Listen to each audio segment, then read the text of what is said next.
It's that time again. Watch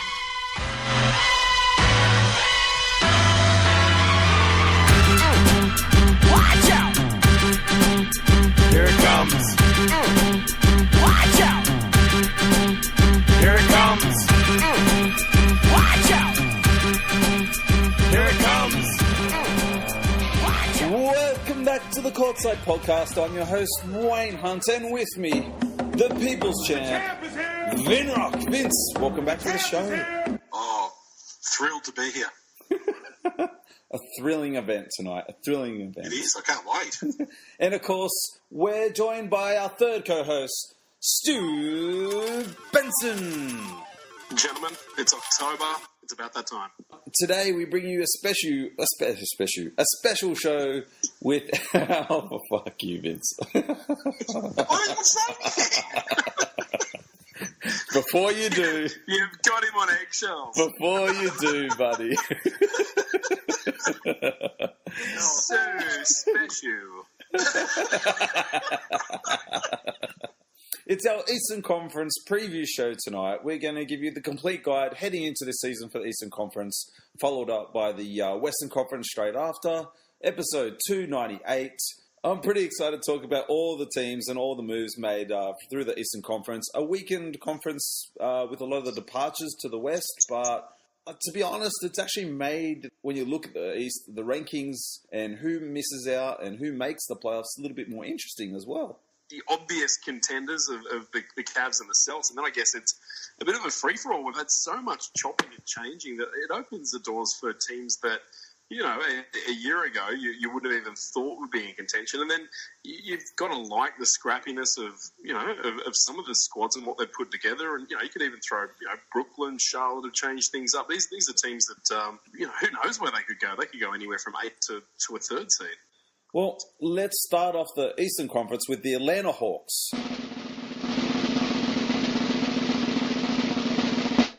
Their starting five: Dennis Schroeder, Marco Bellinelli, Kent Bazemore, Ersan Ilyasova, Dwayne Dedmon from, I think, played for the Spurs last year, come across. And on the bench, John Collins, Mike Muscula, Luke Babbitt, Malcolm Delaney, and Taurean Prince. Guys, the new ownership that's taken over for the Hawks, from the team they were to the team they are now, have totally lost direction of this squad. No matter what you think of Dwight Howard, I mean, when you break it down, this team lost their franchise player.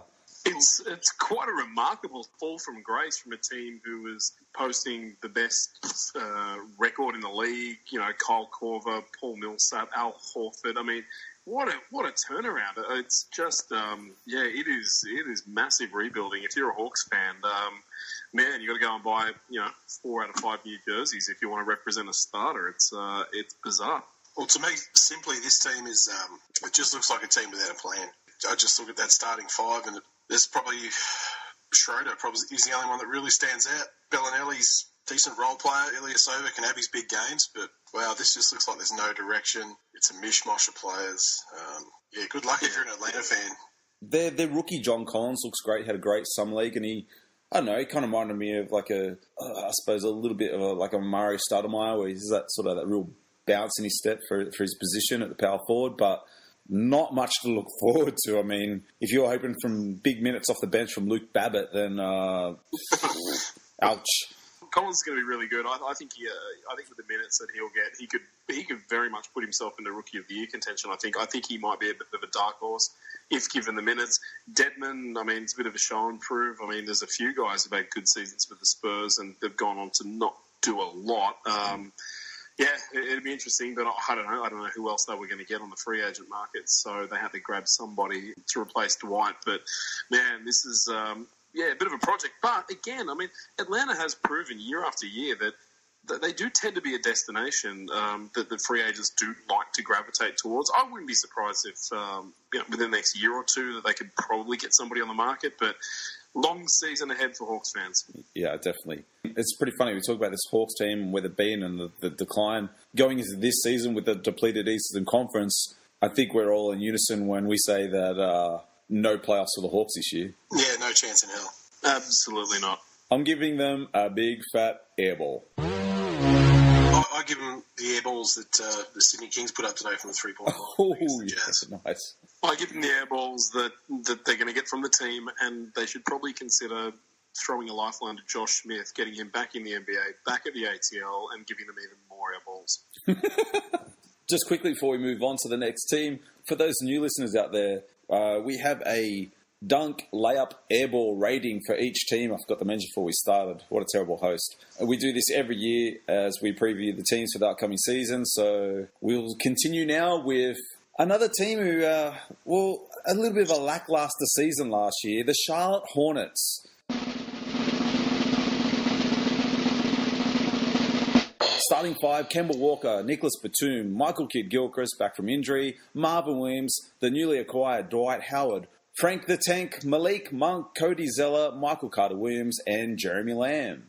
Solid team. I like it. I would rather Marvin Williams be replaced with someone a little better than him. He's been pretty productive, though. He's a bench guy. He shouldn't be starting. Okay. I'd like to see him get replaced, but really solid team. I think we all love Kemba Walker.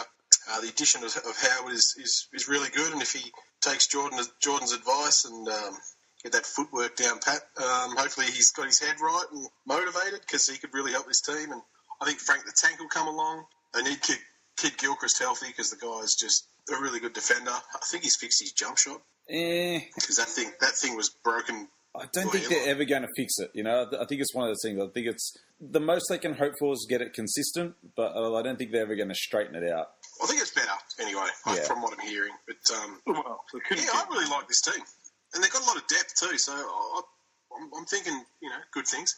Yep, I'm pretty high on them. I like them. I think they're competitive at every position. They're certainly not best at every position, with the exception of Dwight, who I think legitimately in the East could get himself back into All-Star selection. But they're very solid. I again don't like Marvin Williams. I've never liked him since.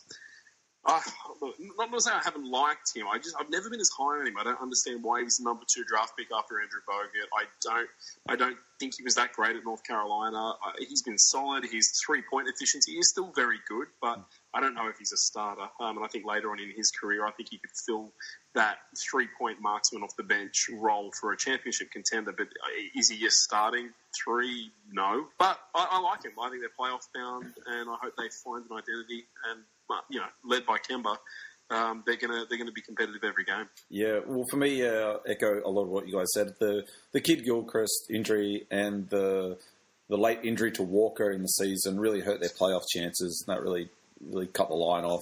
The addition of Dwight, I actually like what it does for Frank the Tank and Cody Zeller. Actually gives them a bit more flexibility to play a little bit smaller ball. I've spoken in the past that I think 2 seasons ago when the Hornets lost Jeremy Lin, that really hurt Charlotte. And we kind of saw that last year, because the feed-off between Kemba and Jeremy Lin was great. It was a fantastic combo. So kind of hoping, and I think that's what they kind of got in mind in drafting Malik Monk, who was probably one of the best shooters in this draft class. So they bring him into 2 guard. So I like everything I'm seeing. On paper anyway for the Hornets. Let's get some ratings, guys. I'm predicting a playoff berth for the Hornets. And look, the acquisitions they made in the off-season, the core of this team, even though it did have a down season last year, is still together. So for me, it's a dunk. I'm definitely giving them playoffs. I can't give them a dunk. I nearly did. I'll just give them a nice little layup. Yeah, I'm the same. I think they're definitely playoff bound. I need to see a little bit of what they can do, and I'd like to see what Dwight shows up there. Yeah, they're on the fringe of a dunk. I'm going to give them a nice, nifty, solid layup. We move along now with the Miami Heat. Their starting 5, Goran Dragic, Dion Waiters, Rodney McGruder, James Johnson, Hassan Whiteside. On the bench, Kelly Olynyk, Justice Winslow, Josh Richardson, Tyler Johnson, and Wayne Ellington. Yeah, look, I had a look at Miami, and word that came to mind was, again, solid. One guy I do like that they picked up, and I think he's going to be an absolute rebounding machine, and that's Bam Adebayo. Oh, yes. He's a monster, isn't he? Yeah, really like the look of him. You know, they brought back a lot of the same. I think they got rid of McRoberts. Nothing too, great to write home about. So I still think they'll make the playoffs in the East. I don't think they're going deep. But yeah, it's just a solid squad and well coached by Coach Spo. Not much to write home about. It's not a real, there's no Dwayne Wade anymore. There's no Bosch. There's nothing to really get your juices flowing. I was going to say, I think they're going to regret the Kelly Olynyk signing. Don't steal my thunder. I was going to segue straight into the poor man's Dirk. Sorry. Yeah, I mean, you had him as Dirk Nowitzki. Oh, come on. You're pulling that old card. You've gone off him, have you? Don't pull that old card. I think they're going to regret that signing. What I really want to see is Winslow was obviously out for a massive chunk last year. So I'm interested to see what he comes back with this year. I'm not that high on Tyler Johnson. I know he got the big contract the year before. He's their guard, but I mean, I don't know, man. I just don't see. He's all right. He's sneaky good. I like him. He kind of like Bobby Sewer, sneaky good or something. I don't know. I suppose for this, because he's white. Oh, it's like that, is it? Right. Yeah, I reckon that's what it is. He doesn't like white players. Oh, come off it. Oh, boy. Goran Dragic coming off a good year. I mean, Dion Waiters and Whiteside, I mean, they're the guys that have got to steer this ship. Yeah. I don't understand why we're spending so much time in Miami. It's just... Look, they're in the East. They're going to be okay. I think Waiters again. I think he's going to take another step forward to being the player that he thinks he is. Whether or not everyone else agrees, he certainly thinks he's got it in him. By all reports, he's even fitter than he was after dropping all that weight last season. Dragic is coming off off the European title and MVP tournament, and I really think that Winslow will be a starter by December. Winslow is a gun, and I think he's going to remind everybody why they were so high on him to start with 2 seasons ago. I'm going with the up and under layup this year. They'll make the playoffs. Ooh. Yeah, they'll make the playoffs, and I'll just give them a nice consistent layup. Yeah, I'll give him a decent layup that Whiteside will block, and then Kelly Olynyk will grab it and put it in some weird pirouetting spin move that looks disgustingly awkward. Not Nowitzki-like. Very, very much Nowitzki-like. You could probably almost make a claim that he's like the second coming. You could. You wouldn't. The numbers don't quite match, but some people have made that claim that he is. Who would do such a thing? Let's move along now to the Orlando Magic. Their starting five of Elfrid Payton, Evan Fournier, thank you. Fournier. Their starting five of Elfrid Payton. Foreigner was a band. It was. Was. See, that sounds special. Terrence Ross, Aaron Gordon, Nikola Vucevic, Bismack Biyombo, Jonathan Simmons, Shelva Mack, Jonathan Isaac, and Maurice Spates makes the cut. Mad props for Bismack Biyombo to still be playing in the league at 63 years of age. I don't know. We've spoken about it on many a show. I don't know what they're doing in Orlando. I don't know what the plan is. I like Evan Fournier. He puts up some really good numbers. He has got large nuts. He will take big shots at the end of the game. I don't know if Elfrid Payton's the guy that we think he is. I think he's probably a 10-10 player max, but is he putting a team on his shoulders? I don't know. Nikola Vucevic is a great centre. He's a potential top. He's definitely a top 5 centre in the East, but I don't know if that's saying much. But I just don't know what their plan is, and I don't know if they're stockpiling pieces, because you look at that roster and those names you called out, and there's not exactly trade bait amongst them. I mean, how pissed off must Nikola be? Like, how's he not demanding a trade out of Orlando? I mean, we also forget last year they brought in Serge Ibaka for a quick spell at the starting set spot. Yeah, Bismack played starters minutes over him as well. It's like, man, that guy must really love Orlando. Yeah, he must love the tax break. I don't know what it is, but he's very productive. I mean, he's a I don't know. He's destined for bigger things. I'm sure of that.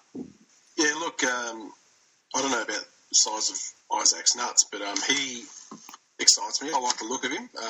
And one guy I don't understand why they don't play him. Mario Hezonja. They drafted him. Oh, yeah. And they just don't play him minutes. I had a bit of a chat with Steve Roderick on this one on Twitter. It drives me insane. You draft blokes, you don't play them. Just play the man. He's got talent. You're in Orlando. He's What have you got to nuts. lose? Yeah, apparently the knock on him is that he couldn't guard a chair. Look, But he's a shooter, can put man. up- yeah, he'll put up. He's got big nuts too, Benson. You'd be pleased to know. Oh yeah, I like him. He's a great player, and he wears number 8 because he grew up watching Kobe. So I mean, he's a great player. It's the same as Atlanta for me. And what Benson said, not sure what the plan is. They do have some nice pieces, like you said, in Fournier. I like Alfred Payton. Needs to work on that J. It's terrible. But I think they really picked up... He needs a haircut too. But I reckon they did pick up a pretty good piece in... is it Jonathan Isaac, isn't it? Yeah. Yeah, so he does look pretty good. Yeah. I feel I was a bit disappointed with Terrence Ross coming across from Toronto. I felt like this was a great chance for him to really take control and put a bit more of a stamp of himself as a player in the league. I find him better at the shooting guard spot, so I don't know if it's just because it's a bit cluttered there, but, I mean, yeah, like we've all said, this roster is a mess, and I'm a little bit disappointed because I like the head coach and just no direction, though. I'm not even sure they've got a better squad than the Hawks right now. Maybe just a little. Tiny bit. know. Talent-wise, maybe. Talent-wise. Yeah. Yeah. I'm going to give them a big fat DeAndre Jordan airball at the free throw line. Yeah, definitely no playoffs for me. Couldn't happen to a better franchise. And look, I do like the addition of Isaac, but I'm going to have to give him an airball. Yeah, I'm the same. They get an airball from me. I think they'll be better than the Hawks, and yeah, that's not saying much. Let's move now to a team that really shook it up a little bit last year. Broke out of the old stale mode and made some noise in the playoffs. I'm talking about the Washington Wizards. With their starters of John Wall, Bradley Beal, Otto Porter, Jason Smith, Marcin Gortat. On the bench, Kelly Oubre Jr., Tim Frazier, Ian Mahimi. Is that right? Say that right? Ian Mahimi. Bahimi. Okay, I was close. Jody Meeks and Tomas. I'm not even going to pretend to pronounce his last name. Satoransky. That's the one. Vince, you want to start us off? Yeah, look, didn't make too many moves. Disappointed they lost Bogdanovic. Thought they needed his punch off the bench, but they did replace him with Jody Meeks, who I have loved since he played for the Lakers. Thought he was great at the Lakers. As that Lonzo Ball. Oubre seems to be coming along. Frazier I think Frazier might surprise some people. He's a pretty decent role player. But apart from that, I think they're probably just looking to Bradley Beal to, improve a little bit more. Didn't make a huge splash with free agency. So pretty much, I'm going to say they're going to make the playoffs. Again, just a good, solid roster. They probably would have liked to land a big fish somewhere, somehow, but didn't happen. Are they forecasting starting Jason Smith in the Morris's spot? I think so, yeah. Wow. Okay. Dear. I don't mind him, actually. I think he's not bad for a white guy, Wayne. He's all right. How dare I don't know about pairing him in the front court with another white guy like Gortat, but anyway, I like it. I think they're the third best team in the East. Actually, Markeith's still there. Markeith Morris is still there. Is he? Isn't he in Boston? Yeah, he's still there. No, that's his brother, Marcus. Oh, well, there you go. So yeah, Wayne, your white guy's back to the bench, mate. So What are you talking about? Phew. All right, there we go. You guys. You guys.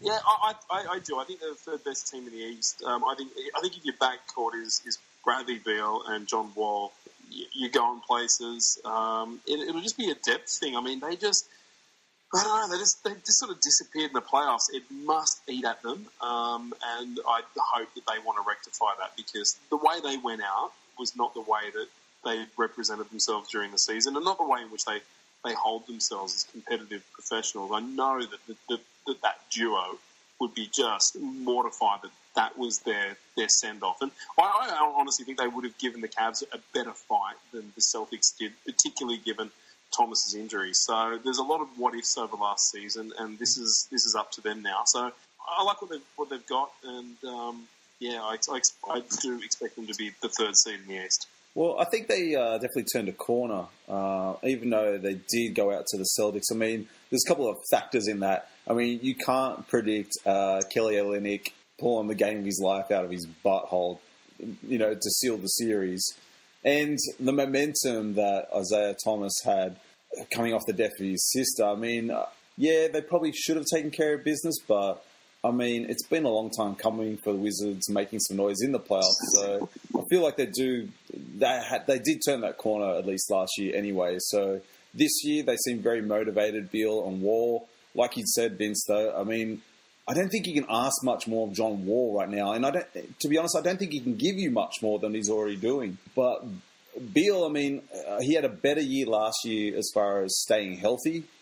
Man, he's one of the... I don't know, I really like that kid. I think he's potentially one of the better two guards in the league when fully fit. I know they didn't make any big splashes in free agency, but I kind of like that they kept the team together. I mean, there's still time to make moves should they feel the need. I mean, we questioned the Otto Porter re-signing as well on that big contract, but, I mean, he's been looking better every year, so... I think more the same to come from the Wizards. I think they should be a bit better than what they were last year. Now they've got that playoff series under their belt. So, I think they'll make playoffs. I'm just going to give them... I'm going to go on record just really quickly and sneak in, guys. I think they make a big trade before the playoffs. I think they might roll the dice on moving COURTSIDE. There seemed to be a little bit of disharmony at the end of last season. That's true. He shrugged his shoulders a fair bit. He visibly gestured for shots that he wasn't getting. I think there'll be teams that will be looking out for him. I think they shake it up. And I don't know who, and I don't know from what conference, but they are my Eastern Conference dark horse to do something big. Brook Lopez. If we've got Tart's expiring contract, I'm happy to trade. Ooh, I'd do that. Okay. Interesting. Yeah, so I think we're all in agreement. Wizards make the playoffs next season. I'm just going to give them another safe layup. Maybe a Drexler glide-in layup. Definitely potential there, like you said, Stu, for a major move to be made, though. Yeah, I'm going to give him a sneaky, old-school Chris Webber palming the ball like it's a tennis ball, Washington Bullets, cupping slam dunk. I'm going to give him a dunk on the premise that I think they're going to mix it up. I'm just going to give him one of those layups, when someone's cherry picking and you all get stolen, they just lob it down the court. One of those. Fair cool. I think they call that's the Dan May, isn't it? It is. It is. Wars have started over less, guys. Wars have started over less. He's just got to give Lamar a chance. Well, let's move to a team now that's all out of chances. I'm talking about the Chicago Bulls. With their starting lineup of Chris Dunn, Justin Holiday, Paul Zipster, Nikola Mirotic? Can't say it. Mirotic. That's the one. Robin Lopez. On the bench, Bobby Portis. Oh, holy crap, what is that name? Laurie McKinnon? Mackinnon. Denzel Valentine. Jerry and Grant. Wayne, go back to school, you dick. Shut up. Bulls don't have any fans left. I've got 5 seconds on the Bulls. Go for it. They're shit. They've got 2 players. They won't make the playoffs, and it's the biggest airball I've ever seen in my life. Rebuild, lottery, done. Yeah. Oh, and their front office should be fired immediately and replaced with Doug Collins as coach GM. Done. Can't really argue with much of that. Jerry Krause will be rolling in his grave if his grave was large enough to allow his large body to roll.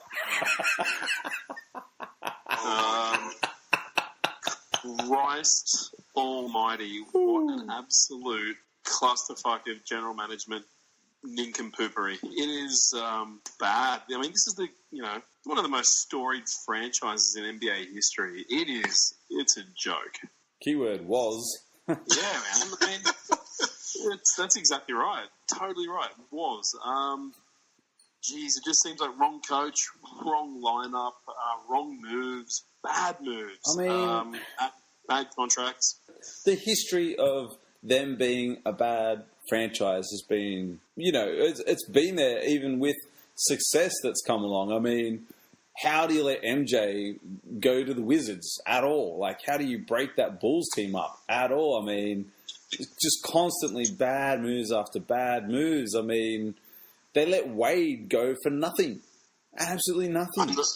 I know, but they found an identity. I mean, they went from this is your starting Chicago Bulls were Eddie Curry, Tyson Chandler, Jalen Rose, a washed up, broken Jalen Rose, Ron Artest. I mean, this is a team that has been through it before, but they've managed to get themselves up to Eastern Conference credibility, and it's just unraveled.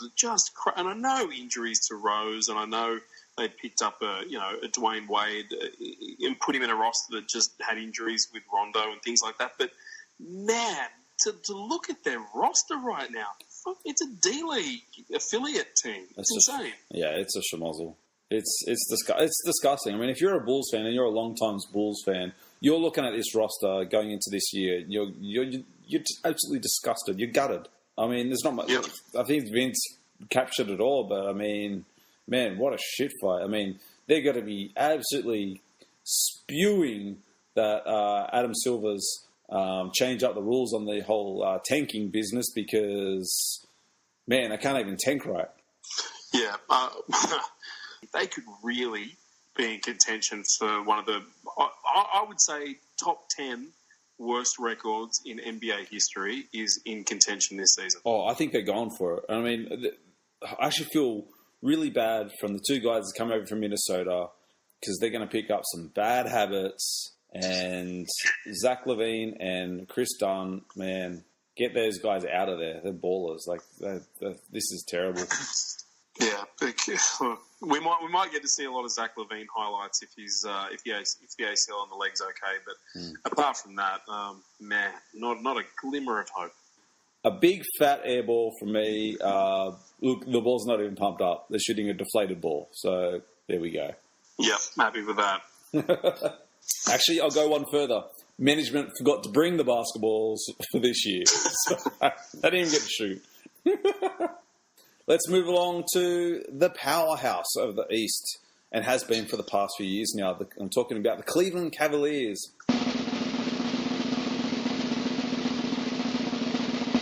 An interesting lineup. Isaiah Thomas,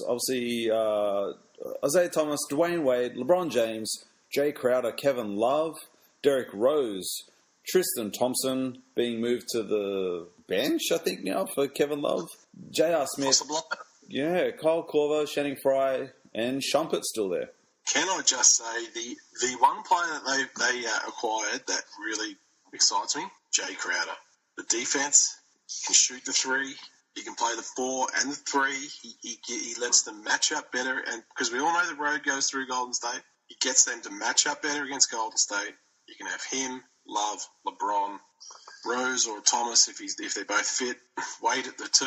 Just such a better matchup, and this team, I absolutely love. I love it on paper. I hope it works out on the court. Massive high on this team. I think they'll go deep in the playoffs. Yep. I totally. I think Crowder will be LeBron's favourite player by the end of November. He's going to love playing with him. When has he ever played with somebody like Jay Crowder? Well, never. I'll tell you, he is the player that LeBron's been missing since Delhi left. That team's really missed that defensive dog. Bring up another white guy. I'm sorry. You know Jay Crowder's old man's Corey Crowder? I don't know who that is. Oh, see... I got no idea. He played in the 90s. He played in the 90s, guys. Come on. Really? Corey Crowder? Yeah, look at him. Who did he play for? Oh, everyone. Journeyman. Huh? Okay. Yeah, he's one of those guys. Very cool. Everyone and everywhere. And his mum was Lisa Crowder from the bank. Just thought I'd throw on his... Yeah, well, I can throw obscure references in there too, man. What? I mean, I'm sad. Cleveland is the team to beat in the East. I think hands down. That signing of Wade really put the cherry on top for him. I mean, for a team that I thought... Well, I think we all thought, especially early on, that they hadn't made many moves. They really just sort of bid their time, really, and brought in pieces that really fit. I mean, I'm looking at that roster. I'm just like, all these guys are proven at sort of one stage or not in their career. I mean, I think this team works really well. It's theirs to lose, really, in the East. I mean, and like you, Vince, super interested to see this team match up with whoever comes out of the West. Yeah, this is the best team. Make no mistake, this is the best team that LeBron James has ever played on. How dare you? It is. What about Ben Wallace and Serbiak? Come on now. Don't fuck around with Ben Wallace's good name. I love Ben Wallace. Yeah, you didn't sound like it, bitch. He was a little past his prime come Cleveland, mate. Okay, that's all I'm saying. He was still a good rebounder. He was still a good rebounder. Of course, he could rebound. He's probably rebounding right now in his sleep. What are you talking about? Anyway, look, these Cavaliers are built for a one-and-done onslaught attack at the champs. And it's we've mentioned it in the last couple of shows. This is it. This is where they're going to throw everything and the kitchen sink and Derrick Rose's multiply surgically repaired knees at them. And good luck to them. It's going to be fun as hell to watch. Best roster in the East by far. And let's see if they can gel. I reckon Rose is going to have a good year, man. Yeah, I do. I hope so. Yep, I really do too. Yeah. Think about it. I mean, he was in that shit fight in New York. What was it? 18 points a game. Handful of assists as well. I mean, pressure's off him as well. I mean, he gets the starters minutes by default until Thomas gets back. Then they may even work Thomas back slowly and keep the pill in Rose's hand. I mean, pressure's totally off Derrick Rose right now. I mean, I heard previously through the week him come out and say that, he's no longer in his dark place that he once was. I mean, I just feel like the pressure's really off his shoulders now in Cleveland. Couldn't have landed in a better spot. He could not have gotten himself into a better position. There is no expectation. He's playing with a guy who makes every single person 1 through 12 better, and it's going to show. I think he's going to have a really solid season, and he's going to contribute to a contender. Good on him. It's his career sort of doing a 180, not a 360, and let's hope that. Yeah, that they do everything that they can. I mean, you look at it on paper, like Vince said, and on paper, man, the East hasn't seen anything like this for a very long time. Just two things before we wrap up Cleveland. One is, can LeBron win without James Jones? Just saying. Just put that out there. It's going to be hard. It's going to be hard. Very hard. He's never done it before. And last episode, in the mini-sode, I believe we touched on... which you might have mocked me, Vince, the Kardashian curse with Tristan Thompson. Season hasn't even started. He's lost his starting spot. It's already begun. I don't think I mocked you about the curse. You might have. Sounds like something you do. Oh, no, I don't blame you for thinking I would. That's fine. But I don't think I did mock you. That's okay. Okay. I'm giving them Vince Carter Statue of Liberty dunk. Great moves. I like it. I'm going to give him the O'Neal over Kelvin Cato dunk. That's how much I like these moves. That's a bit of a beast move, that is. Yeah, well, they made some beast moves. Fair call. Okay. Whose dunk am I going to give them? I'm going to give them... I'm going to give them Sean Kemp over Alton Lister. Oh, nice. It's a nice. It's a rim shaking cop that. This is their cop that season. It's going to be massive. Well, a team that's headed for a massive season, the Detroit Pistons.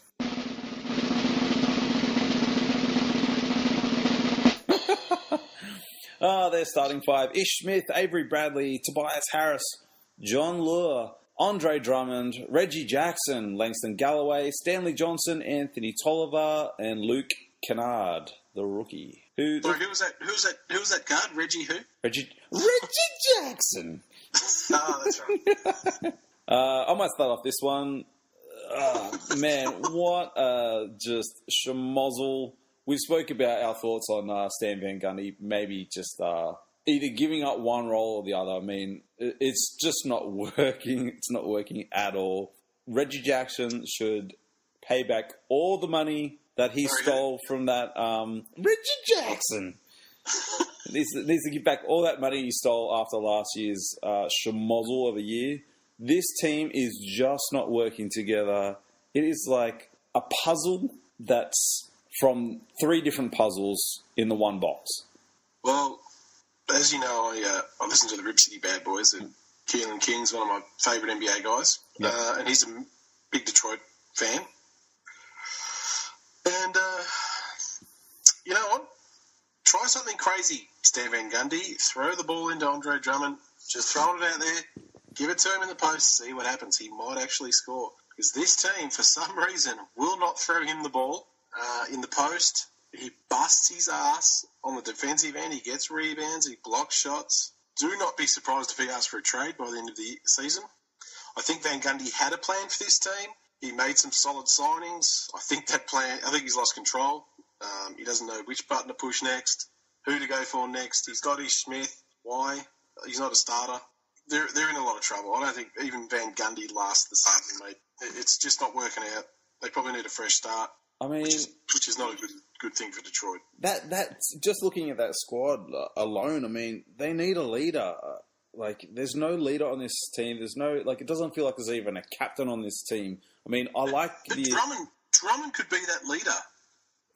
Like he wants the ball. They don't give it to him. Yeah. Even last season, they wouldn't give it to him, and then they sub in Baines, and they give it to Baines. Yeah, I mean, I don't even really understand the addition of Avery Bradley. I mean, Avery Bradley is not a very vocal... He's a fantastic defender. His offense picked up last year. That was fantastic, but he's not a vocal leader. He's a lead by example guy. He's naturally quite a quiet guy. I don't know if that's going to pay off in the locker room or not, but just everything about this squad right now is a head-scratching. There should be a lot... Really, I mean, we're looking at this roster. Even last year's roster, they should have been 5th, 6th in the Eastern Conference. Yeah, something stinks in Detroit, and usually the fish rots at the head. Like that. Oh, that was deep. Man. I'll go deep, Benson, let me tell you. Yeah, that's not what I've heard. I think they're trying to play a bit of money ball. I think they're trying to pair play. I think they're looking at it way too analytically. I think they're trying to pair players that they think are going to bring out the best in people, and I think they're looking at this analytically, because if you don't, then it makes no fucking sense at all. If you do apply that, they do have a semblance of defensive prowess, rebounding, some points. They've got the mixture of players, but you got to be competitive in the fucking NBA. Like, it's the best league it's a crazy roll of the dice for what I think is an analytical look at basketball. And to echo what Vince said, I think it's a management thing. I actually, for whatever this is worth, I think they'll be better than they were last year. I mean, that's not saying of all those teams in the East, I mean, this is the team really with the potential that could literally do a 360 if they get the shit together, right? Well, 360 means you end up where you were. A 180, I mean.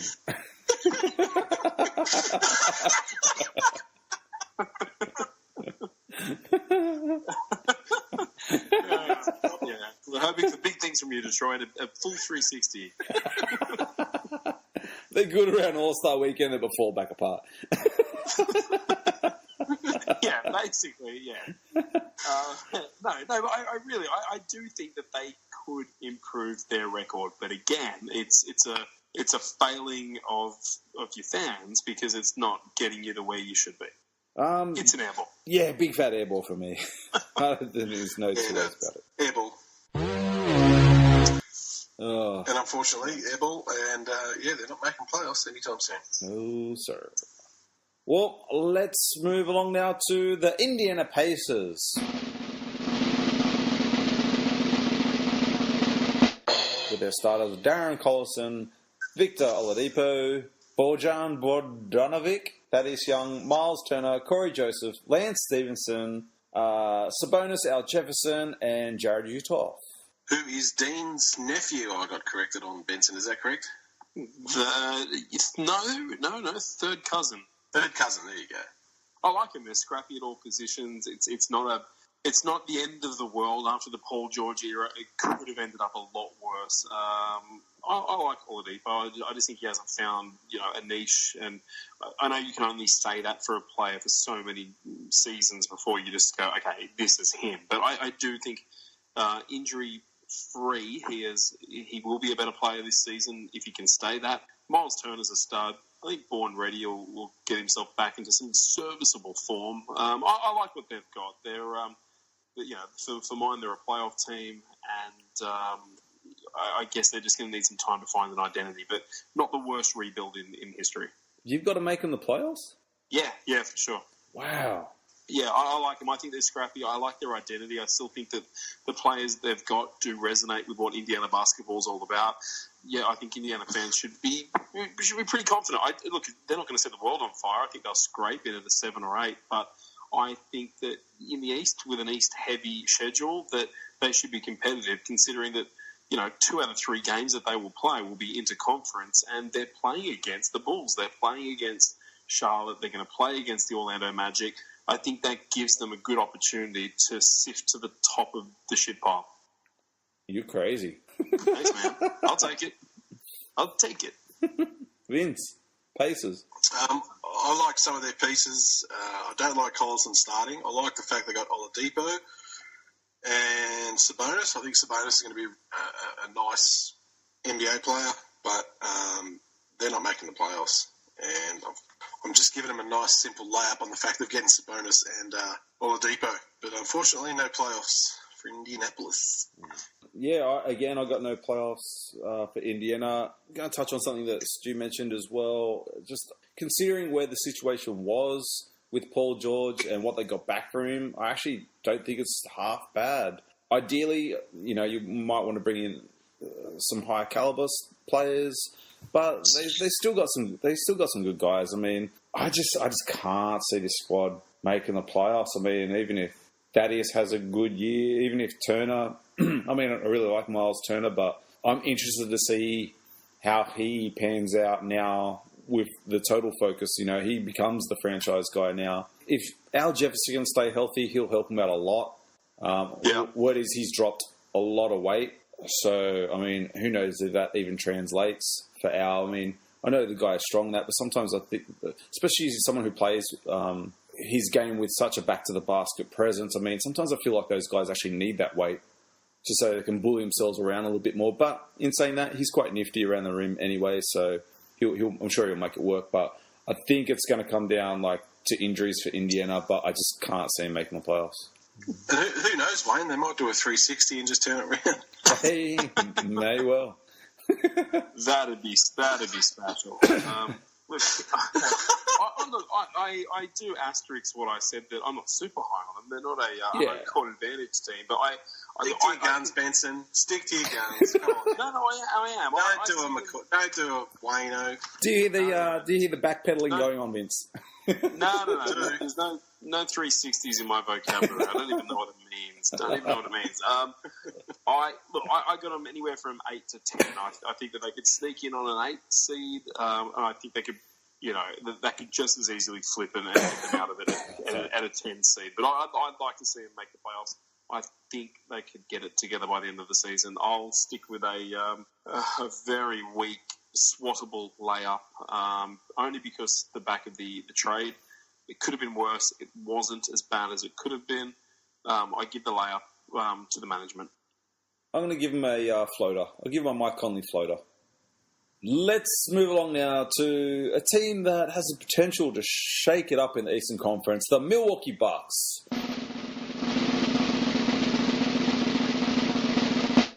With their starters, Malcolm Brogdon. Fuck, why do I always fuck his name off? The Rookie of the Year. Come on, man. I know. Brogdon, right? Brogdon. With their starters, Malcolm Brogdon, Tony Snell, Chris Middleton, Giannis, the Greek Freak, we'll stick with that, Thon Maker, Greg Monroe, Matthew Dellavedova, John Henson, Jason Terry, and Mirza. I think teams like Washington and teams like Toronto could have their hands full if they head into the playoffs with a matchup against the Bucks this year. I think they could finish high as 3rd, 4th seed. Well, all I'll say is I like this squad. It's okay. It's better than okay.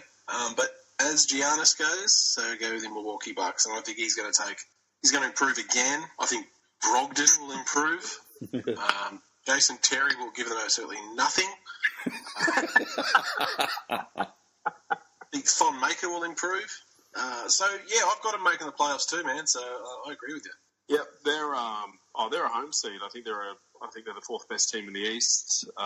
If they, if Giannis is injury free, and if they click and it all goes well, a lot of people are still very high on Maker in terms of what he can be and whether or not he hits a 2-year wall or he pushes through it and has a blinder. But there's no reason to think they've taken a step backwards from last year. And I think, for want of a lack of, maybe some injuries that they carried throughout the playoffs and towards the end of the season, they should be markedly better. They steady as she goes, and they've got the right coach as well. Yeah, I watched the interview with Thon Maker and Greg Monroe today, and just the size that Thon's put on this off-season, I think that's only going to help him. Really interested to see how Jabari Parker bounces back, because with him and him healthy, he just adds another dynamic to this Bucks squad. Gives them that other offensive option. And he's so good for his size. I feel real bad for him. 2 ACLs. I hope he comes back from... I still feel like, I know they had the Rookie of the Year in Malcolm last year, and Delhi was fighting injuries last year as well. I still feel like Jason Kidd just seems to be always on the hunt for an upgrade at his point guard spot. I just feel like every time there's sort of a big name point guard out there, we heard the rumours this off-season that they were trying for an Irving trade, Rondo before that as well. I just feel like, are they going to just settle in and let these guys play? The problem is, it'd be like, I'm not saying he was as good as Kobe or Jordan, but it'd be like Kobe or Jordan coaching. Someone in their Why position. can't you do that? I could do it. Not everyone is Kobe and Jordan, and not everyone is as good a point guard as Jason Kidd. So he might be getting frustrated because he'd be able to see it. His brain knows what to do, and he knows what he used to do on the court. And if his point guards that he's got can't do it, he's going to get frustrated. But he's got to come to terms with the fact that not everyone was as good as him. So he's got 2 pretty good point guards there. Just got to work it out. And Brogdon's only going to get better. They've got a lot of talent. There's no two ways about it. If they had to pull a trade, they could. You mentioned them before, Wayne. You've got Monroe, Maker, Middleton, Parker, Brogdon. These guys are all they'd be coveted by any other team in the league. There was talk around the middle of the season last year that Brogdon was on the block and that they were going to trade him. How great that they didn't and that he ended the season as strong as he did. But it just proves that they are deep and they have pieces. Whether or not an Eastern Conference team would like to facilitate them getting better, I don't know. But I don't think they need to. I think if they're injury-free, they're a better team than they were last year. And, it's a good time to be a Bucks fan. And, they're all pretty young. Monroe and Jason Terry are probably like the old dogs on that squad. I like the fact that they stuck with Monroe and kept him on because he helped them out so much, especially in that Toronto series. He was a real steady hand, which was surprising because it was his first go-around in a playoff situation. He was rotting out there with Drummond in Detroit for years. So I really like him as a key piece to this unit going forward. For me, it's a dunk. I know there wasn't any major moves made, but I kind of like the fact that they stood pat, and they didn't try to reinvent the wheel. They acknowledged that they have a young team who had a crack every year last year. Is trying to move forward. Giannis needs to take the Kobe challenge up and get that MVP this year. Yeah, Kobe challenge. Don't think he's going to get MVP. Come close. But think of it like this, Vince. He's actually probably, if he has a better year than he did last year, I feel like your chances of winning the MVP deteriorate a little bit if you join a super team, which a lot of the big name stars have done this year. So I feel like it raises his stakes a little bit. Well, what did he finish last season in the voting? I He don't was know. in the top 5, wasn't he? Oh, I was going to say, I don't know if he's top 5, but he'd have to be close, right? Like top 10 at least. I got a funny feeling he was top 5, but probably wrong. My memory's poo. But No, I think he was. I think he was 5th. I think it was Westbrook, Harden, Kawhi, LeBron, and Giannis. That's crazy. Yeah, look, that's pretty high. Still don't think he can get it. But I love this Kobe challenge stuff. It's awesome. Yeah, the Kobe challenge stuff is brilliant. But yeah, look, I think I like that you touched on Monroe's coming out party. I guess for someone who's been in the league for as long as he has, he finally got some some bit of national notoriety with his play in the playoffs. He was an absolute rock for those guys, and he showed up. If we compare him with Parker and a healthy Parker, yeah, these guys are better than last season as well. So massive slam dunk for me. I love that they're just sticking to what they've got and banking on it. Look, before I give my layup, dunk, or airball, you guys said that they do have a lot of talent. They've got a lot of assets. One thing that pops into my mind with this team all the time is all those assets, they've got enough to make a really good trade for a really good player. Oh, Yep. really? They've just got to get it right, because if they get it right and can pair Giannis up with a really good player, they're well on their way. They just can't stuff it up. So saying that, what did I give them? Where are you? There you are. I just gave them a nice solid layup, and they're definitely making the playoffs. Well, let's move along now to a team that made quite a bit of buzz this offseason, the Boston Celtics. Their starters, Kyrie Irving, Gordon Hayward, Jaylen Brown, Marcus Morris, Al Horford, with the bench of Marcus Smart, Jason Tatum, Aaron Baines, Vince's favourite, Terry Rozier, and Shane Larkin. Some thoughts, guys? Speaking of Aaron Baines, I know you saw it, Wayno. I saw it. Did you see that? What is Tommy Heinsohn doing in the showers? He's a broadcaster. Broadcasting live from the showerhead. Mate, I think he's doing things he shouldn't be doing in the showers. What is he, a wannabe Jerry Sandusky or something? What the Wow. No, I think they're too old. Wow. But he comes and says it on a broadcast. Oh, I saw Baines in the shower, and let me tell you, he's put together. He's all down under. It's like, what? Yeah. You have the wrong microphone, Tom. I wanted a description of his mini man bun. Okay, let's get back on track. Boston Celtics, guys. If it's like mine, it'd be like a button in a fur coat. Oh, Jesus Christ. Yeah, do the drapes match the man bun? That's haunting. That's haunting.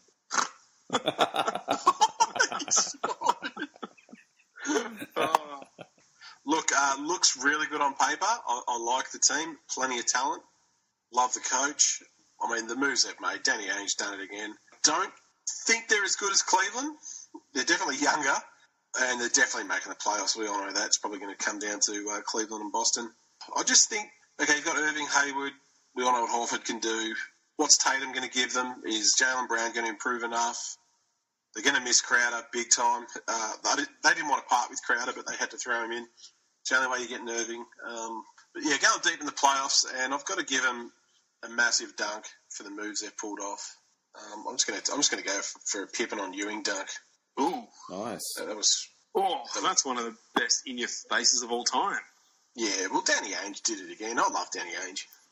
They're going to be great. They're going to be in the playoffs. They're not better than Cleveland. I don't think they're close to Cleveland now. But in saying that, they're going to be damn good. And look, anything can happen in a 7-game series. I worry about their defense because they gave up Crowder, like we talked about in Cleveland. Plus, they give up Avery Bradley to Detroit.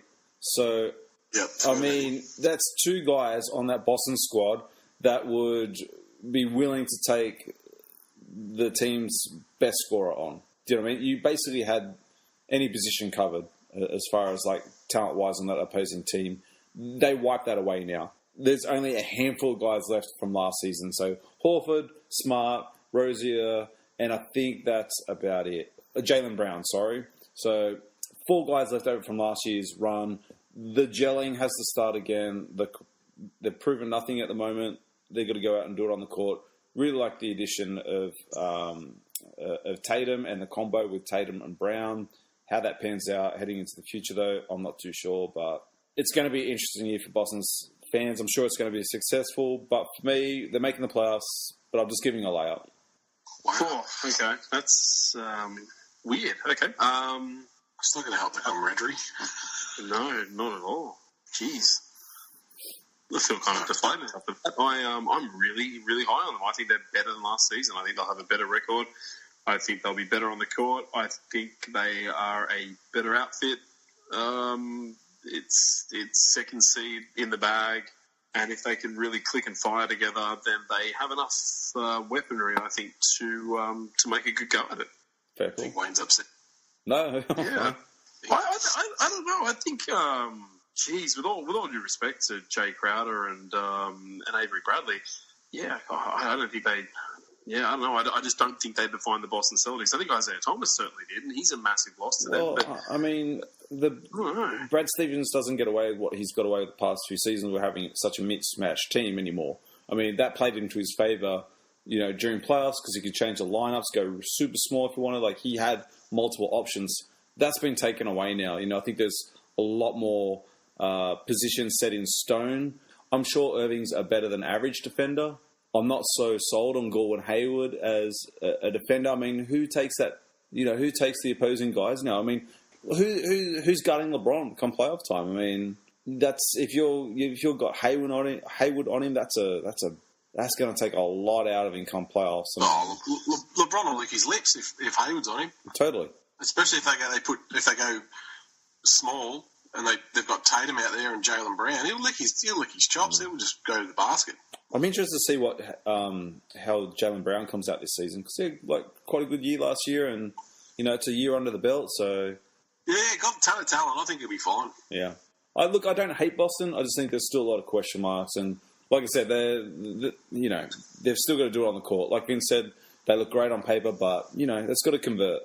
Yeah, no, I give them that. I like the fact that they're going into this season with some players who have got defined roles, as opposed to, like you just mentioned, just this interchangeable constant. Do we go small? Do we go big? Do we mix it up? Do we? You know what? That hasn't worked. The blueprint of the teams who have won championships recently have had players who play defined positions, with the exception of, your Draymonds and LeBron, who can effectively be a point guard through to your small forward, power forward if he needs to be. Championship teams are built around guys who know their role. And I think that's what they've got this season. And I think it's a definite departure from what Brad Stevens has coached. So I think a lot of it comes down to, can he coach these sorts of players? But man, I love what they've got. And, yeah, I wholeheartedly, hand on heart, believe that they have the second best team in the East. And I think they got better from last year. Well, we move along now to the Brooklyn Nets. Interesting squad this year with their starters, D'Angelo Russell, Alan Crabb, DeMar Carroll, Rondé Hollis-Jefferson, Timothy Musgrove, Trevor Booker, Jeremy Lin, Sean Kilpatrick, Spencer Dinwiddie, and Isaiah Whitehead. Some thoughts, guys? Two notables, D'Angelo Russell, who I hope does really well, DeMar Carroll. They're not going anywhere. Lottery bound again with no picks. Yeah, pretty underwhelming stuff. I'm going to just give him a nice layup, a little dipsy doodle, just for getting D'Angelo Russell. That's the only highlight this year they've got. Sentimentally, I hope they do better than they will. I really like a lot of their players on their roster. A lot of, by all accounts, great guys, good players. With Sean Marks, and I've mentioned it before a couple of times on the show, steering the ship. I think they're going to have, a head office that will resonate with player managers. The facility is league leading. I hope they're getting themselves in an asset position where they can bring in somebody. It's not going to be this season. I do love their players. They're a sentimental favourite of mine, purely off the back that they've got D'Lo. If Mozgov can stay healthy, he will back them up and give them more wins than they had last season. And an improvement of last year, no chance of the playoffs. I'm going to pretty much echo that. Their success this year is going to ride on the back of the health of Jeremy Lin and Mozgov. Again, you guys both mentioned D'Angelo Russell, so much like you guys, I hope good things for that kid because I think he's a bit of a stud. He's definitely got some talent. I hope he can get the full potential out of it.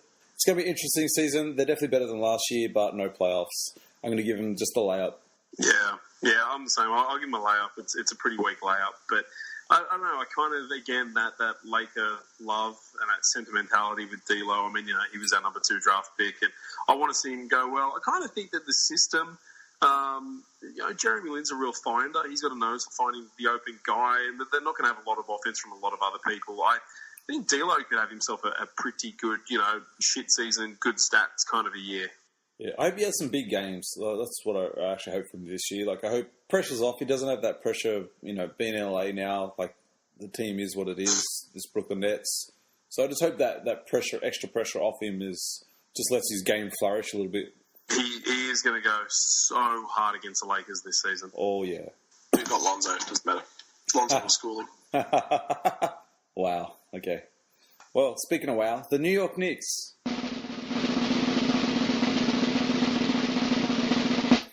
Oh, wow. Got about 3 seconds on this one. Courtside favourite, Frank Nicotine, Tim Hardaway Jr., Courtney Lee. Why have they got Courtney Lee as the small forward? Kristaps Porzingis. Because they got no one else. Enes Kanter. Dougie McBuckets. Big Smiley Willie. Ron Baker. Carlo Quinn. Holy Willie. And Michael Beasley. Well, they got Bees. He should be starting. Super cool Bees. Super cool Bees should be the starting small forward. I just want to wish the Knicks fans all the best this year. You're going to need all the love and support from family and friends. You're going to stink badly. There is nothing to look forward to at all this year. Don't waste your money on League Pass. Don't even watch the Knicks. You go to the lottery. There's no playoffs. Massive airball. Blew the Carmelo trade. Yeah, good luck to you. I've had enough of the Knicks. Michael Rappaport is going to have a fucking aneurysm or get arrested. Yeah. Yeah. He will. Yep. That's my prediction. One of those two things is a certainty. Yeah, look, Knicks aren't going to win a lot. Not going to win a lot at all. But I think there's a few players there that might sort of win the hearts of Knicks fans for years to come. But they don't win anything this year. I'm really interested to see what Tim Hardaway Jr. brings this year. I'll be watching the Knicks this year, just because I'm a sucker like that. Yeah, and plus, I want to see the development of Porzingis, the Unicorn Vince. You might have heard of him. No. Interested to see how Porzingis leads this squad next year. I think an important thing to remember here is, and a good omen for Knicks fans, I'm trying to find positives. You can't spell nicotine without Nick. Anyway, I don't know if that's a good omen or not. Yeah. Trying to give him something, Benson. They're just settle in and watch Super Cool Bees self-implode on you, and that'll be entertainment. Hey, no, enough of that. No, he's gonna have a good year. 20 a night. I think the green light's going to have to be given to Tim Hardaway Jr. I mean, he's not shy of shooting whatsoever. And I think with the contract that he's been given, there's going to be an expectation of him putting up some big numbers. So, I wouldn't be surprised if his efficiency is shithouse, but he'll probably lead the Knicks in attempts. That would not surprise me at all. That guy's got, Dion Waiters level bravado, so go for that. Any wins that they get this season, and I don't know how many of them there will be, but any wins they get will be off the back of Porzingis' output. So it's really a big season and a big spotlight on him. The only glimmer of hope reports out of training camps and scrimmages is that Nicotine's still pretty raw and might take a couple of years to develop into an NBA player. You know what? In saying all that, we shat on Phil Jackson for the Porzingis pick. And Porzingis turned out quite well, so maybe Frank Nicotine surprises us. No, I wanted the Lakers to take Porzingis. I was pretty high with him. I don't think we shit canned the pick, though, did we? No, well, we did at that... Yeah, probably did. No, we did at that particular pick. We basically, on the draft, we said that for the Knicks team to take a gamble on Porzingis was a bad move. It should have been top 10, but not as high as they got him. Yeah, but see, the thing there was you hadn't done your research. You didn't jump on Latvia.com. We did not go to Latvia.com. You know what? I nearly bought... We didn't know about Latvia.com back then. Stu, no word of a lie, I nearly bought the domain name for that the other day. Oh, my God. Just to have it up our sleeves. My God. I was going to do this big mock-up of Latvia.com, but I did not. Is it available? It's whoever one of you two posted the link, and it was like available website domain. And I was like, all right, we should jump Let's get on it. How much they want for it? I don't know. I didn't check it out. $7 billion Bitcoins. Latvian dollar. I didn't want it to be something I did and then it could just consume my life and yeah. Anyway, let's move along now to the Philadelphia 76ers. With their starting lineup of Markel Fultz, JJ Redick, Ben Simmons, Dario Saric, Joel Embiid, Jahlil Okafor, Robert Covington, TJ Covington, yes. Yeah, TJ Mate, do you watch McConnell, the NBA? Amir Johnson. Oh, it's late. I'm tired. Well, who doesn't love this team? Did you guys watch the, that footage of their scrimmage where they just kept missing shots? Yes, that was hilarious. Oh man, that's what they said. You've got Covington, Simmons, Embiid, and Redick doing these layup drills, and they miss about. And this is a combination of pop shots, 3-pointers, layups, stone cold layups, and there's about maybe 9 in a row. And they just got roasted from every major sports outlet, just saying, like, that's the process, that's what we're excited about. It was like watching pretty good. outtakes of all the misses from a 2K game. It was awkward. It was like none of it was mechanic. It was almost like they knew the camera was watching them and they were hamming it up. It was bad. So funny. They've got to make the playoffs, though, right? Oh, yeah. They'll make the playoffs. Easy. It all comes down to, I've said this on the previous show, I think you guys agreed as well, it all comes down to Embiid. You know, the health of Embiid will determine the success of Philly. All reports out of camp is that Simmons is the real deal, though. Like, everyone's super pumped to have him with a healthy year. Here's my question. Is Fultz still the right pick for you guys? I mean, I know we haven't seen a game yet, but... Too early to tell, but my gut says yes. Oh, my gut says Rookie of the Year, and I don't know why. I've got no reason to say that other than the fact that I think this guy's got a chip on his shoulder. No, We're going to have co-rookies of the year in LA, mate. I know we've got a contender, but I think this guy's got a chip on his shoulder with the way where he was drafted. Kyle Kuzma, Alonzo Ball, co-rookie of the year. Damn, love Kuzma, love the Kuz. Oh, love me some Kuz. Eastern Conference, come on, Philly. Let's talk Philly. Yeah, look, what's not to love? I mean, a young, great coach, a city that deserves a team that's back up in the upper echelon of the Eastern Conference. Let's hope they stay healthy. Simmons, again, by all reports, as you've said, the real deal, which is good because, he didn't live up to what I thought he would be at LSU. To be quite frank, to somebody who was in the national spotlight, had LeBron going to his games and people on the lookout for him. I don't know. I thought he kind of faded out a little bit. But there's a school of thought that he went into protection mode. He knew he was going to be the number one draft pick, and he kind of backed off from being physical and being overly competitive. So, I mean, look, if he's ready to show up, I mean, that's a potential co-rookie of the years in their team as well. I just think he thought at LSU, I just thought his team wasn't that great. I think it had a lot to do with Simmons, because Simmons is such an all-round player. He'll fill the stat sheet on you.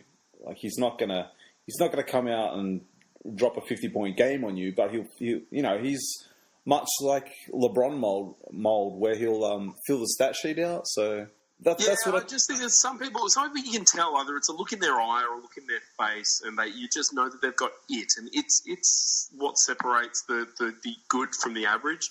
And I don't know, I just sort of question whether he had it. I mean, I know he's got the skill set to turn it on, but I just never saw it in his face, and never saw the aggression, and never saw that. But he was a kid, and he's a young man now. So I hope he shows up, because they've got a fun looking roster. They've got they took the flyer on Redick, who's a great fit for them. And we all love Coach Brown. I just hope with Simmons. Sorry, Vince. I just hope with Simmons he's aggressive this year. That's all. I liked his passing game that he showed in the preseason. He does seem to have all the tools. I just hope he goes out with that hunger. I mean, because even in the national teams, like, I don't know if it was just because he was young, but he did seem very reserved, and there's always just these little explosions you'd get from him. I just hope that he's has a very aggressive season. The question I just want to ask you, Vince, is: do you think Okafor lasts the year in Philly? Oh, hell no. No, they're shopping him hard. You think he's gone? There's just no. You can't play him. You can't play him next to Embiid. Although I did a couple of games they played him together. I thought it was worth a shot. But now Saric is there. Saric is going to be a bloody good player. He had a really good rookie year. I just hope they get something decent back for him. They'll probably just take whatever they can get, really. But it sounds like they're holding out for something decent. But no, he won't last the season. You know what? He doesn't deserve to sit on the end of the bench and get 15 minutes a night. He deserves to start. I think he's good enough. Needs to work on his rebounding a little, but when you throw in the ball in the post, he's got some really good moves. He can score, and I think he can help a team. I've got a big, fat windmill dunk for him this year. Jeez, I thought he said something else. Yeah, look, I've got a nice reversal. Unanimous playoffs for Philly? Oh, yeah, big time. Yeah, without a doubt. I think Okafor probably does stay this season as a depth proposition and a backup for an Embiid injury because they're going to be going to the playoffs and you're going to need depth, which is unfortunate because I think he could definitely flourish somewhere else. As Vince said, the kid's got post moves. He was born to be a post player. He's not some kid who wants to step out of the 3-point and and run like a gazelle and be a Dirk. I mean, this is a kid who knows what he is, and he definitely deserves to start somewhere else. But I think for the process, he's a part of it. I think they'll hang on to him. I love what they've got. I want them to be great, and they're young though, so it might take a few seasons, but they're going to the playoffs. Well, let's move on to our final team of the Eastern Conference, and that is the Toronto Raptors. With their starters Kyle Lowry, DeMar DeRozan, CJ Miles, Serge Ibaka, Jonas Valanciunas. The bench, Norman Powell, Lucas. I'm not even going to... Norman who? Norman Powell? Powell? Oh, God. Delon Wright and Jacob... I don't know how to say his last name. Patoli, I want to say? Patelli? Anyway. They say Pirtle. Pirtle. Really? Pirtle. Wow, okay. Yeah. Stu, why don't you start us off with the Raptors? All right. Trying to get over your Powell. Oh, that was gold. That's one of his best ones. Just read it like it's written. Kyle Lowry? Kyle Lowry at point guard? I'm sorry, Wayne. You stop recording now. We're out. I don't think they're better than last season. I don't know what they're doing. They're a middle of the road, ho hum Eastern Conference team. I don't know. I don't know what they expect to get out of this. They didn't get out of the crew last season. I question their very minimal adjustments in the off season. Yeah, I don't know. If you're a Toronto Raptors fan, you got to wonder what's going on. Did you get better? No. What's the plan? I'm not excited about this team at all. They added CJ Miles. Whoop-de-doo. They're just a good team that's never going to win anything. Again, nothing to write home about. Raptors fans, you're in for the same sort of treatment you copped last season, and you probably just overrate your team a little bit. But look, enjoy the first or second round of the playoffs. That's all I'm going to tell you. Yeah, I'm the same. I think it's a first or a second rounder at max. I mean, look, a healthy Lowry, and I say that with trepidation because we haven't seen that for a while, but a healthy Lowry and DeMar DeRozan who can hit some threes and defend a little bit better is certainly up there with the best backcourts in the East. But then what have they got? I mean, I give them a little bit of sway with the Ibaka coming in mid-season last year, but even still, I mean, Ibaka doesn't look like he's been himself. Nah, he's not the Ibaka of even 3 or 4 years ago, is he? Nah. No. I mean, there's a he's reason... He's not even 30 yet. It's a massive loss for them as well. I mean, he couldn't even dominate in Orlando, so... No, that's right. It's. I mean, my thing with the Raptors is they've hit their peak. You know, they've already hit their peak. Like they're not going any higher than a 4th seed like they have in the past. I mean, it's time to move the head coach on. Dwayne Casey, I've been a fan of in the past, but I mean, it's just not working. I don't want to see DeRozan kind of wasted away in his prime with a subpar team around him. I mean, I want to see that guy do well. He had a great year last year as far as efficiency goes. His 3 ball's always been questionable, so I'm not too concerned about that.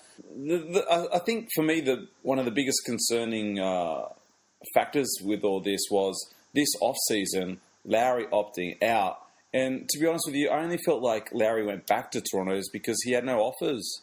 Yeah, I agree. I agree with you 100%. I mean, I think he really wholeheartedly wanted to go to Minnesota, and they went with Teague, and he was left stranded. All the other big names have sort of been and gone, and he didn't want to go to a worse situation than what he left, because that's what all was available. I mean, he was only ever going to the Knicks or the Nets, or not even the Nets after the Russell trade. But I mean, I just feel like that was a very clear indication of where this team sits right now. They've got no bench. They've got no bench anymore. I mean, I don't even know where I got them ranked. I mean, I've got them dropping as far as 6th seed. Oh, I've got them lower than that. Yeah. Yeah, you got to wonder what's written on the whiteboard when they get into training camp. I mean, Boston Celtics are going to have mantras about returning to raising another banner up to the rafters, and that the Cavs have got that focus. But I don't know what this roster can aim for. I mean, they have absolutely no shot of. And it must be discouraging, but they're absolutely no shot of representing the Eastern Conference in the finals. So what do? You sit in this no man's land of, well, we're not going to get a good draft pick. We're not going to win a championship. What are we doing hovering from 5 to 10? What are we doing, and what's our direction? They'll be cool to watch at home, and you'll get some highlights, and you'll get to see some great teams. But you're not going deep in the playoffs, and I just wonder what they're doing, and are they going to waste DeRozan? Actually, if you're a Raptors fan, there's one silver lining to everything in Toronto, and that is you got a pretty good GM. That's true. That knows how to shake it up, and knows. I feel like he wouldn't be afraid to bite the bullet and just go, "We're going to rebuild." We're not completing. Yeah. I mean, if it's like All-Star weekend and this team's looking pretty subpar, I mean, I think we could have a major shake-up for the Raptors. Yeah, I'd agree with that. If anyone's going to blow it up, it'd be them. Airball. I concur. But their off-season has done nothing to warrant a layup nor a dunk. They're getting a massive airball, but they're going to make the playoffs. How ridiculous is that? Well, it is the East. It is the East. That is also true. We want to thank you guys for tuning into the Eastern Conference Guide for the 2017/18 season. We'll be back with the Western Conference just around the corner. Of course, you can catch all the badness at the website www.CRTSDE.podbean.com. Guys, down there you'll check out the links. It'll take you straight to the Facebook page, all caps Courtside. We're on Instagram at CRTSDE. Send all your hate mail to Vinrock. That's vinrock44@gmail.com. And he'll be sure to filter through the lot and block the lot of you. I'll reply. He will reply. I'll reply. If you like what you hear, also available, we're heading into the new season now. I think we're about 17, 16 days away from the actual season beginning. Feel free to... counting? Yeah, but who's counting? Yeah, exactly.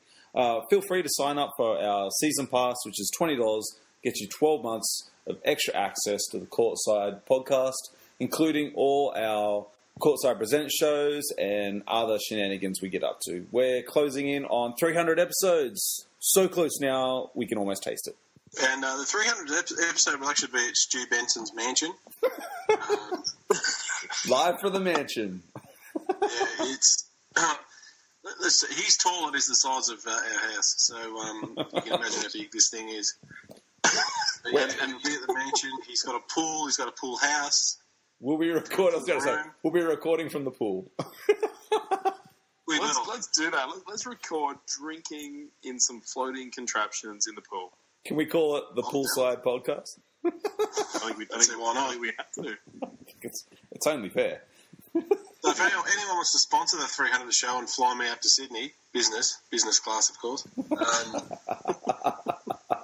I can go to the Benson Mansion and just live it up for a few days, I'm more than happy to do it. I can see now the GoFundMe page for Vince's travel. Well, I am a student, so Student. student. Student. You need to go back to fucking school. You can't even say pal. It's 'cause Pal, well, it's late and I'm on lots of tablets. Oh, And that's my well. excuse. come Look, on, you take that attitude and apply a 360 to it, please. That's right. Here it comes. Watch out! Here it comes. Watch out! Ball.